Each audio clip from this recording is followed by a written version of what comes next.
We have moms who are single moms, we have moms in relationships, we have moms who are living in extended family households.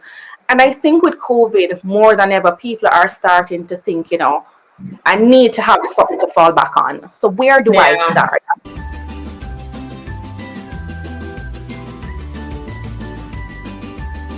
This episode of the Jamaican Mommies Show is brought to you by Kai Kits, one convenient kit with all the items you need to be clean and healthy on the go.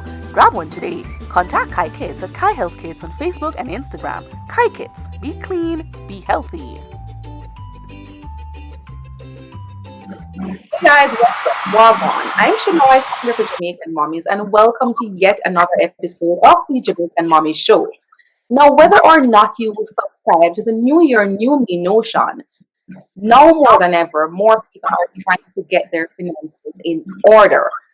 And so today we'll be talking to a financial blogger. She's also a mom as well.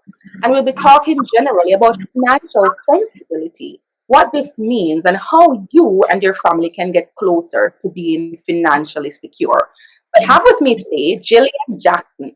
And Jillian is a finance blogger at financialsensibility.com. I'll put that up on the screen just so you can go check it out. She's based here in Jamaica. She's a Jamaica data analyst and researcher with a background in the actuarial sciences. She's also a Fulbright scholar. So thank you so much for joining us, Jillian, taking some time out of your busy weekend schedule and sharing with us about financial sensibility. Thank you for having me. You're welcome, Jillian. But before we go any further, tell us a little bit about, Jillian, the person, what brought you into the field that you are in, and what prompted you to start a blog about financial sensibility? Thanks. Well, I started my studies in actuarial science a long, long time ago. I have my bachelor's and my master's in actuarial science. And it was prompted by my love for math. I really love math a lot. I did add math from I was in grade fourth form and fifth form, and I really loved it. I love to take my math skills to another level, but I didn't want to apply it with a profession that everybody was familiar with, which is accounting. Everybody's like, oh, if you love math, you can go in accounting. But I just knew accounting wasn't for me. I was like, oh, that sounds boring. And my dad was an accountant and my sister was an accountant, and I said, no, that's not for me. And one of my computer science teacher, he's the one that said I should think about actuarial science, and I was like, what's that? And so I applied and I got in and I started to do my degree in actuarial science. So it really helped me to understand the different, it has a statistical background. Actuarial science is based in statistics, and being able to apply different math computations to solve problems. So mathematics is geared at solving problems. So even though I don't work in the government, I'm not in a big highfalutin job that allows persons to solve problems every day, but I solve them in my own little way by assisting persons to understand their finances and understand different financial products and stuff. So I was motivated to start my blog when I think it was a friend and I were having a conversation on Twitter. It started with Twitter, and he was like, somebody needs to explain mortgages. And I was like, I should be that somebody. I can explain mortgages because I just gotten a mortgage not too long ago and I work in the mortgage sector. So I wrote out my very first blog post was to explain how to get a mortgage. And I was like, well, people don't know about this. People probably don't know about many other things like how to get a credit card and the implications of getting a credit card and how to access different financial products. What's the difference between like a savings account and a fixed deposit account? There are things that I took for granted that everybody would know about that they genuinely don't. It's difficult to find that information in a way that is easy to reach to the general common person. So yeah, so that's kind of motivated me. When I started that first post, I continued and did other posts. And even though life has gotten a little bit hectic, so I haven't gotten to keep up with it, I try to do at least one per month. A very good in-depth post with research that you could use to assist in making a decision about which financial product to buy or to consider. So yeah, I just found out there was a niche there, and it prompted me to use my background to assist. Yeah, and just as a little bit of context, that's how I knew about you. So just being on Twitter, I think you did a post once either it was the mortgage one or it was about comparing bank loans. And I remember thinking, even when I myself was going through the process, I was always saying, boy, I feel like I have to be calling 50 different banks. And it would be really cool if there was just this one source that I could go to compare motor vehicle loans, to compare mortgage rates, etc. And then I found it, and I'm like, here is someone who's thinking. Because for many people, finance seems to be such a elusive subject, or it seems so technical. And I love, Jillian, that you made it so relatable. And Yeah. and that's one of the things I wanted you to come on, and being a mommy as well made it the perfect alignment. But I think everyone has an opportunity to improve their lifestyle and learn more if they just take that first step into understanding more about what's out there and don't dive into something without doing the research. So what I do is provide some of the research. You can take the rest on your own, but just for persons to be aware and knowledgeable, to give them some baseline so that they can access financial products to improve their lives.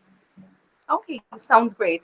All right, so one of the first questions I wanted to ask you, Jillian, because in the Jamaican Mommies Network, we have many different moms in many different circumstances. We have moms who are single moms, we have moms in relationships, we have moms who are living in extended family households.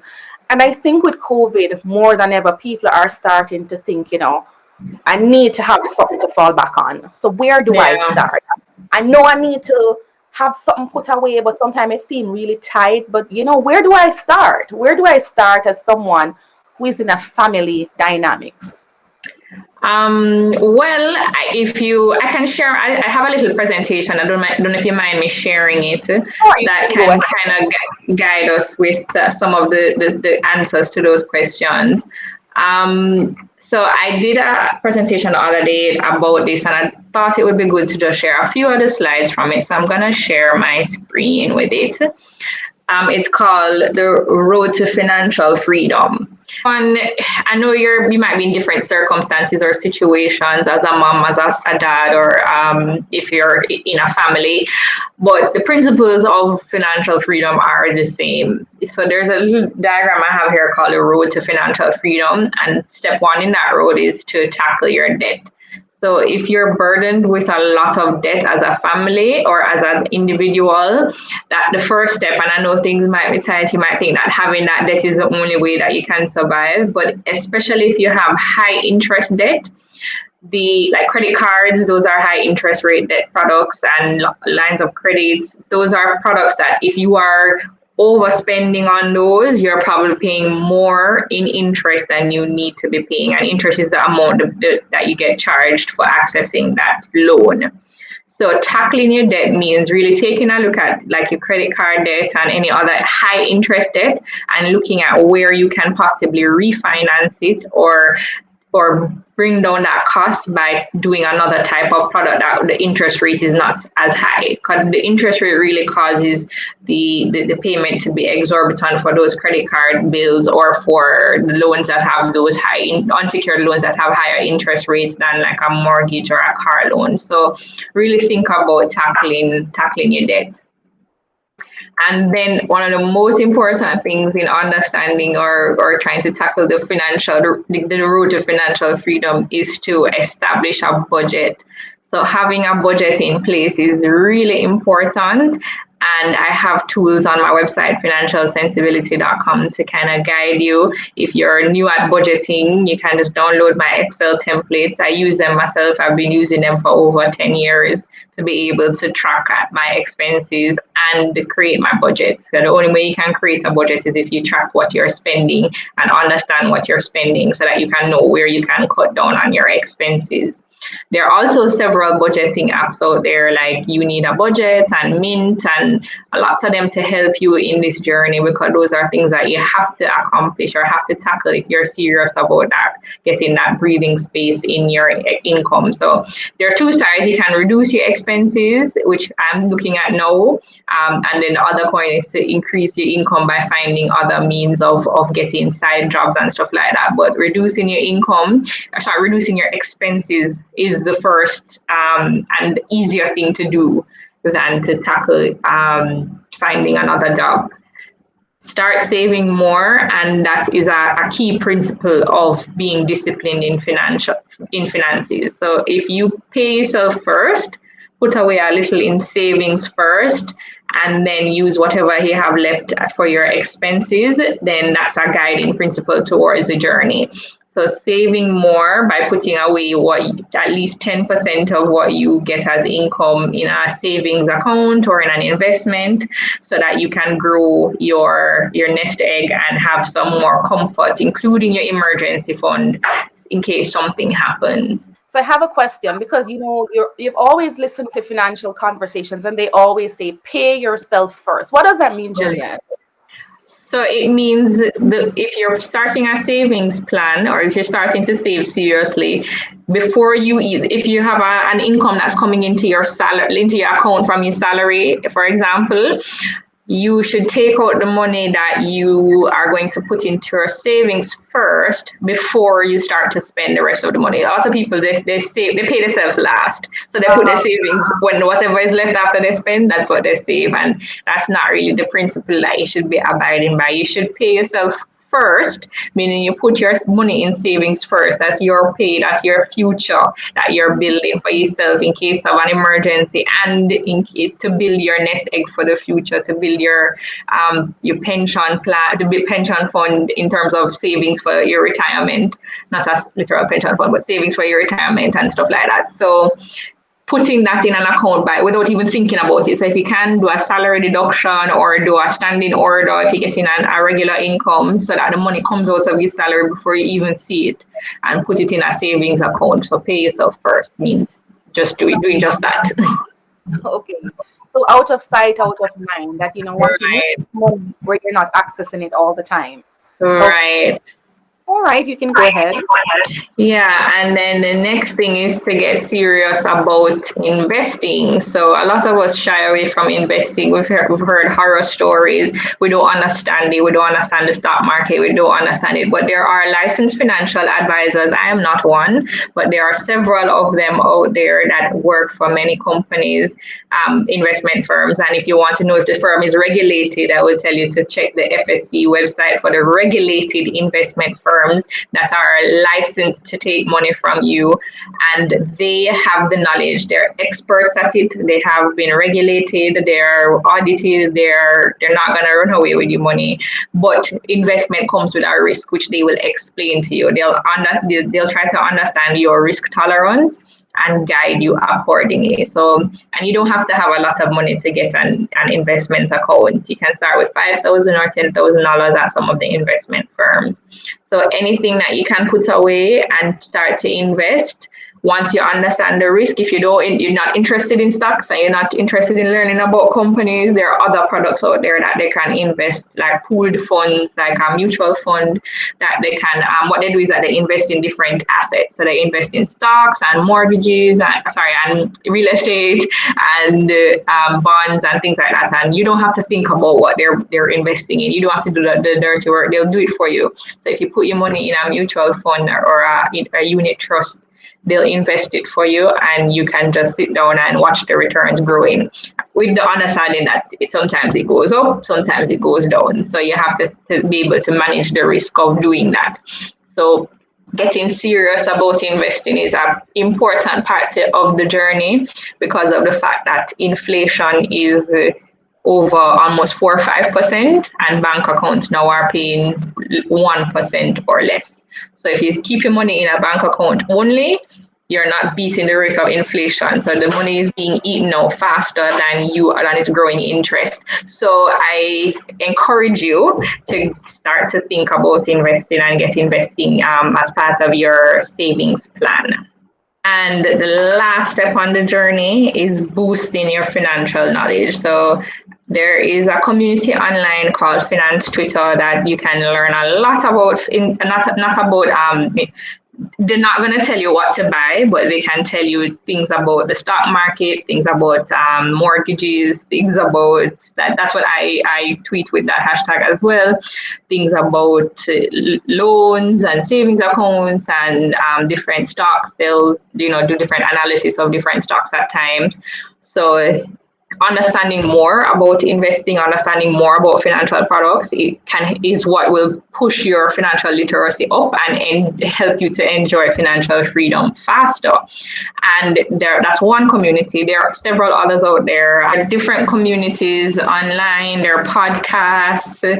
There is the stock exchange just started a podcast. There's Every Mickle and Earning Season. Earning Season is a podcast, a Jamaican podcast by two Jamaican men. They're very good and they help you to break down companies and understand investing from a very simple level. And that's what I like about them. Then there's Money Moves and Taking Stock. There's Kalila Reynolds. She's a journalist and she has a lot of financial related YouTube videos and stuff with her show Taking Stock and Money Moves. So that's another one that you can check out and just listen to it. Even if you don't know what they're talking about, once you start listening to it and understanding, you'll eventually start to understand, and it will help you to learn a little bit more about investing and finances. So that is what I think can help a lot of persons who are clueless, like I was. Once I was also clueless, but I've learned a lot from watching and participating on these Learn, Grow, and Invest is they have a YouTube channel. They have they have club meetings where they invite persons to come and talk, and it's free for anybody to join. And Stocks on the Rocks, they had one last night where they'll tell you how to break down a financial statement and things like that. I mean, it might not be useful to everybody, but if you're even an entrepreneur or somebody who is trying to start a business, listening to all of these experts on it can only be helpful. It can't hurt you. So boosting your financial knowledge is definitely a key part of the journey towards financial freedom. So that's generally my guidance. If you want me to go into any more of them, I can. But those are the 5 tips. That's tackle your debt, establish a budget, start saving more, get serious about investing, and boost your financial knowledge. Okay, that is awesome, Jillian. I mean, I learned so much just from the conversation you're having. And of course, we'll put up on the screen the different platforms or the different networks that you mentioned where people can get more information. And Yeah. so within the Jamaican Mommies network, we had some questions as well. Of course, I'm glad you said you never always started off being, Jillian, financially prudent or striving for financial security. So are there any specific tips and tricks that you can say, all right, this is the first thing I started doing? You gave us one, which is that you need to pay yourself first or put away the money. Right. But is there anything that comes to your mind that someone who is just starting out and said, why? Make you see it possible out of the 5,000 a week or whatever. Of course, I'm being a little, but at different. Someone may say, based on the amount I'm earning right now, and I have to get food and I have to pay bills, I can't see how I can save. What would you have to say to someone who's in that space now, Jillian? Never say never is what I would say. Even there, I have a little guiding principle if you let me share, and it's related to understanding how much you have as an income. I know you say if you say you cannot save anything at all, yeah, I think you're doing a disservice to yourself, because even if it's $500, I've heard stories. I'm telling you, if you follow the finance Twitter community, there are people that are saving $100, $500. But there's this thing called compound interest, especially if you're investing at even the smallest amount. You can see how it's called a snowball effect. You'll see how fast it grows if you become consistent. If you put $500 in an account every month, by the end of the year, how much are you gonna have? And then you can get interest on top of that. So just thinking about even small amounts that it's better you do that now and have that little cushion than having to check out a high interest loan and you're paying an exorbitant amount that you worse can't afford. So putting a savings plan in place and having some money down up front is a better option than the eventuality of an emergency or something happening where you need a large pool of money or a large amount of money and you don't have it.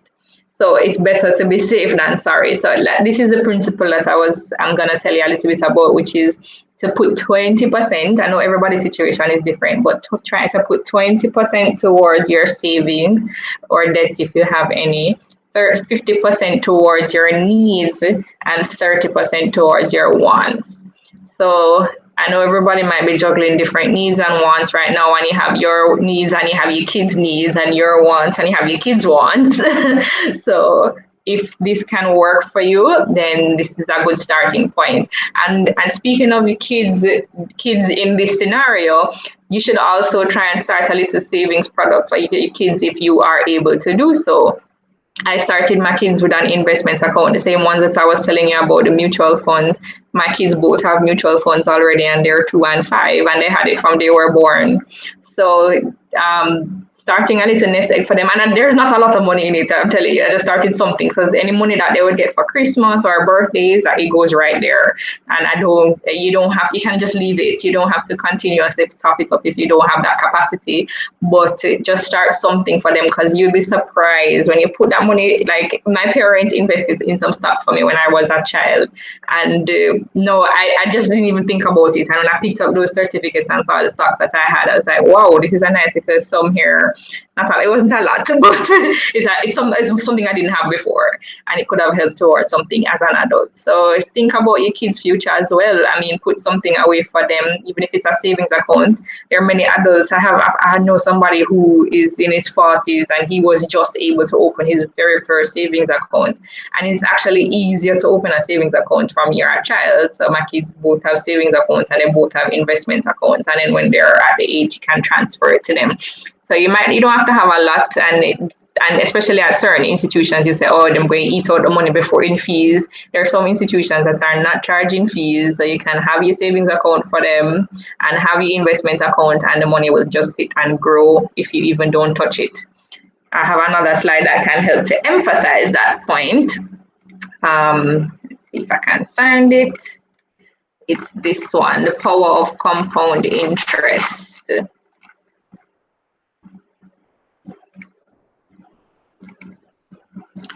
So there's two scenarios here, somebody who's 25 and someone who's 35. The person who's 25 set aside $5,000 a year for 10 years in a row and did nothing more after the age of 34. This is from the Federal Reserve, this infographic. And then there's another person who started investing at 35 and put the same $5,000 down each year until they reached age 65. So the same $5,000. And they did every year from 35 to 65. So that's 30 years in comparison to the person who just did 10 years from a decade earlier. And because of the power of compound interest and the fact that your money is growing on top of the money that was there before, and it's growing on top of the money that was there before that, and so the compounding effect each year was more powerful for the person who started earlier. So investor one, who was 25 when they started, when they are both 65, investor one had over $100,000 more than the person who started 10 years later. So the sooner you start, the better. And you need to start, you don't have to start large. You don't have to start big at all, because, you start somewhere, you start with 5,000. When you get an increase in your income, you can move it up to start 5,000 or 500. And when you get an increase, you move it up to 1,000 or 10,000. So start small. You don't have to start big, but it is important to do it, because when that emergency comes up, and it will come up, then you want to have something in place. And when you're thinking about retiring, you don't want to look back at your life. Or if you're thinking about even buying a house, and you're going to need that down payment, you have to start saving from early, because it's not gonna come easy. I'm telling you that. So you have to put something in place. I hope that answers the question and gives some comfort to persons who are. So much for that, and it did in fact answer the question. But you said compound interest so many times, and people may be wondering, when you say compound interest, what kind of account are you talking about? Is this me putting my money in a regular savings account, or is there a specific account that they would need to put the money in to get the compounding effect? No, well, compound interest is charged on every type of savings account I know of. So even if you put it in the bank, it's being compounded, but it's being compounded at 0.1 for 1% or less, which is not gonna help you much. So what the difference between 1%, and then the average return of some of the mutual funds last year was 30%. I know with COVID it's probably not going to be so high, but if you put it in insert some of the mutual funds, you'd have gotten 20 to 30%. I think the lowest mutual fund I saw was probably in the teens, and that's still very high. Still very good. Right, compared to 1%. So I'm not advocating for that product. If you had invested in stocks, now there are some stocks that were doing 200%. So it really is based on your risk appetite, and getting the financial knowledge to know where to put your money is key. And I can't tell you that, but I can tell you that the bank accounts where they have a fixed interest rate, so your money is safe there. Their insurance, the money is insured by JDIC. They just increased the insurance amount to I think to 1 million, 1 point something million dollars. Your money, if you put your money at the investment firm, there is no guarantee, but you get a better, with the higher risk, the higher reward. That's how finance works. So because you're not guaranteed a return on your money, they cannot give you interest rates. They can give you higher interest rates. The banks guarantee the money, so their interest rate is very low. Okay, well, that's very good. And so I'm just going to go quickly through some questions we got from the Mommy Network. So you mentioned as well, Jillian, wants versus needs. Break that down for us. Somebody who is listening and saying, yeah, but my wants and needs kind of are the same thing, how do they make that distinction?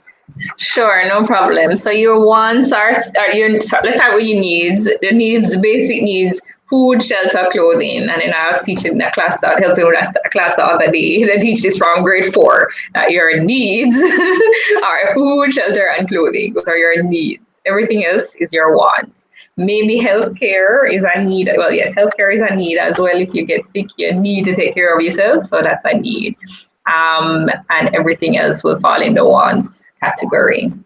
And transportation, you need to get from place to place, so that's a need as well. So yeah.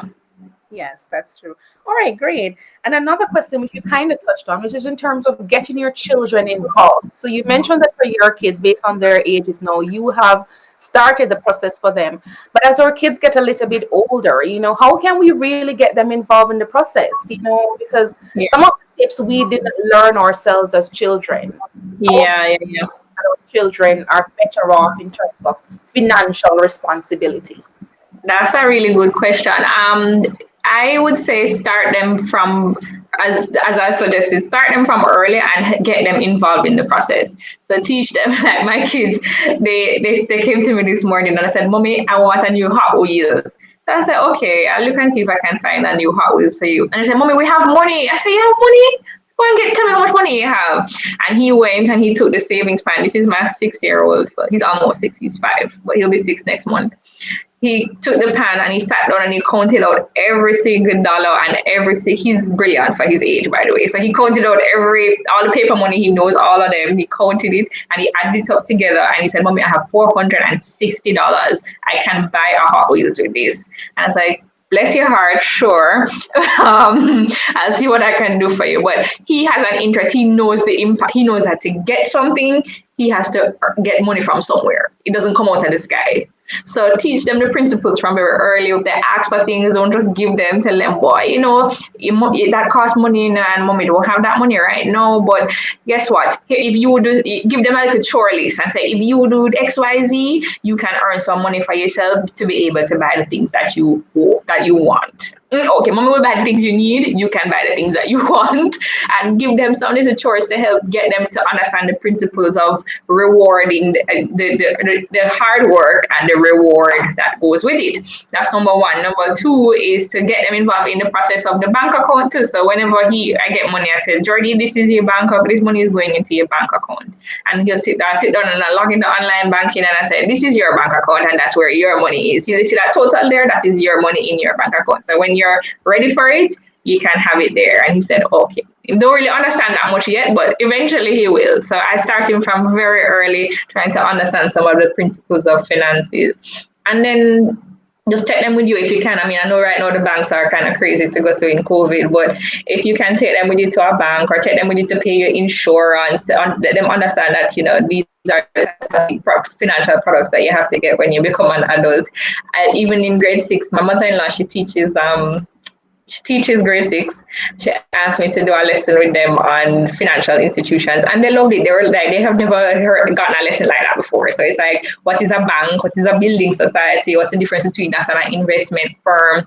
So try and get them involved and help them to understand from a young age. You yourself, if you understand, get them to understand too, and Yes. it will be beneficial for them. And I like that you say that because children they're very open to learning when we create the opportunities. Because something funny that I remember happened. So I would go to the supermarket and I bring my daughter because I think she was learning about money in school, and I Right. wanted to see in person how money works.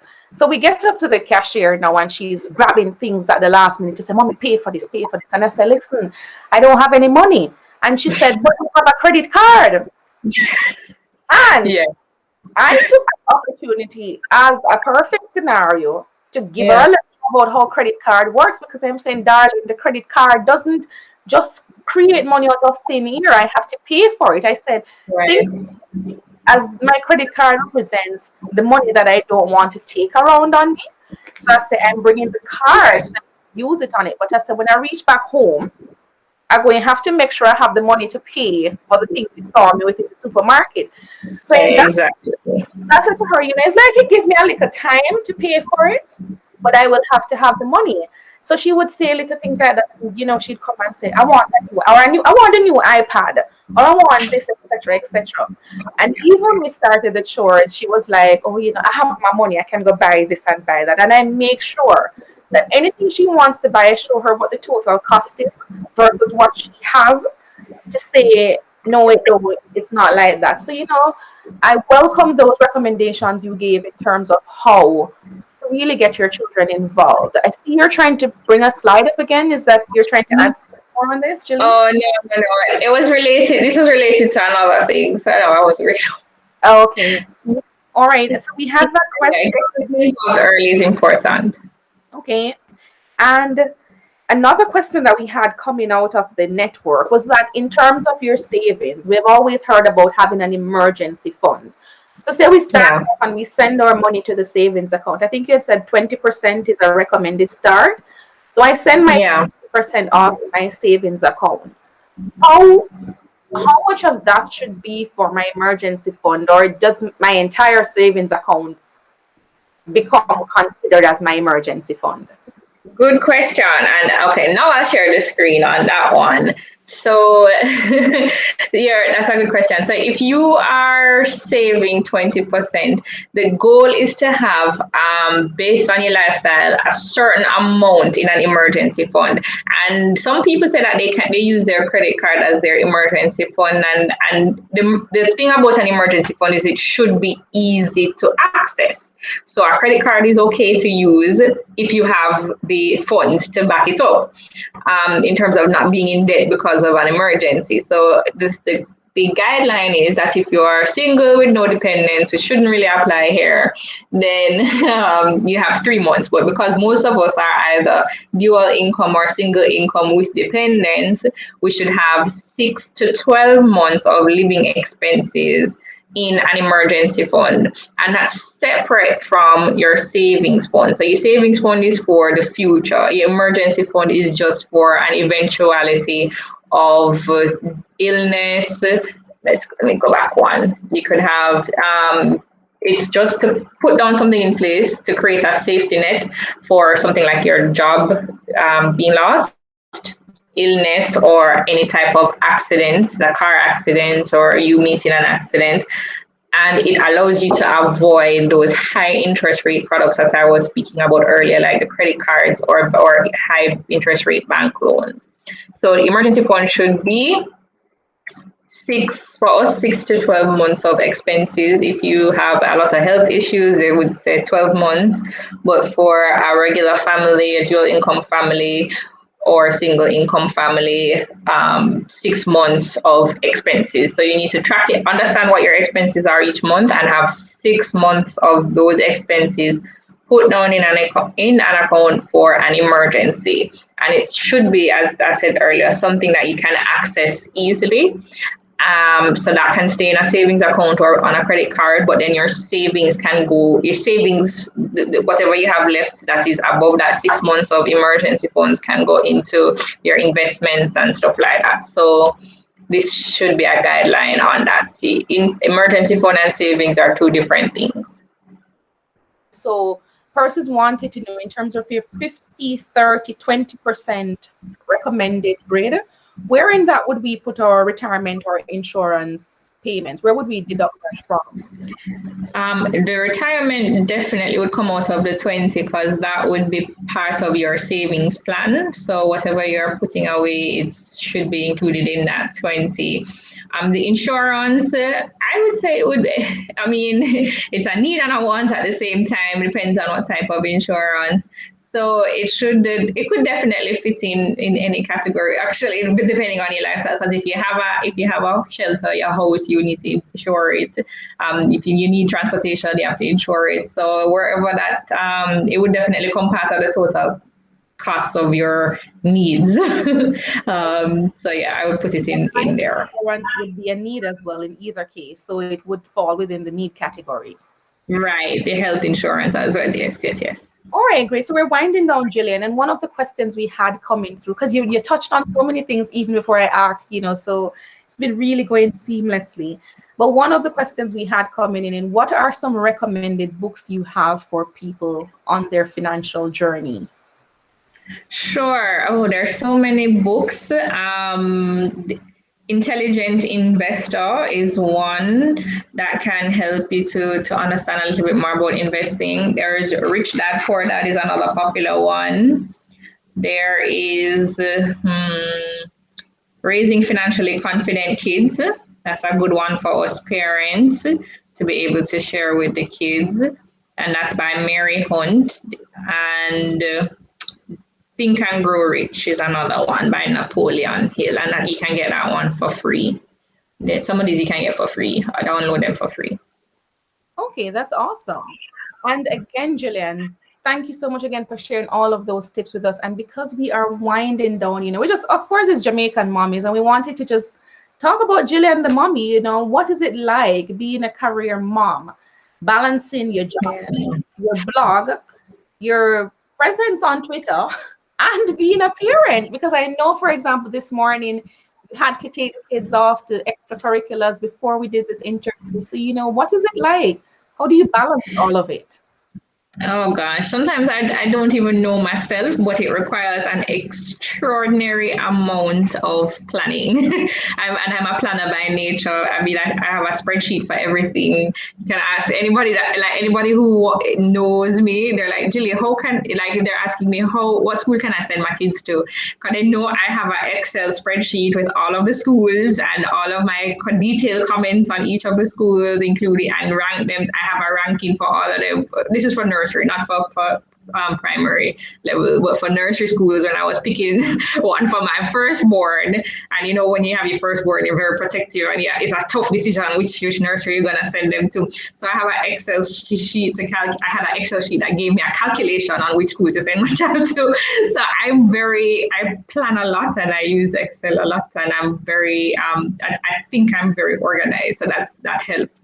So you really have to think things through and really plan ahead of time to be able to manage a lot of what I manage, because I work from 8:15 to 4:15 or longer some days, and then I help my mother-in-law with teaching on the weekends. So I have like two jobs and then I have a third job with my kids as a full-time job as well. So I have like three full-time jobs. But it takes, as I said, a lot of planning and a lot of discipline and not as much fun as I would like, but trying to work on that.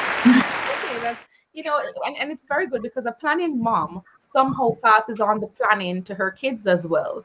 Because it's one thing I've been trying to schedule my time in time chunks, and I'm trying to do the same for my daughter. So I let her do her own little calendar to say, okay, you have class between these hours. This is your time to relax a bit, and then this is your time for chores, etc. So it just makes our life so much easier if we're able to control our time or how we utilize it. Put us on a schedule. So yeah, I have to do that. I mean, without that there is chaos and you can't get to plan and you can't get to achieve the things you want. So Planning is definitely a big part of it. Okay, awesome. All right, Jillian, and now that we're wrapping up, where can people find you? I know for a fact that you're at Financial Sensibility and you have a very active presence on Twitter. But tell us, if someone wants to connect with you, get some of your free downloads, just generally see the content you're working on at different points, where can we find you?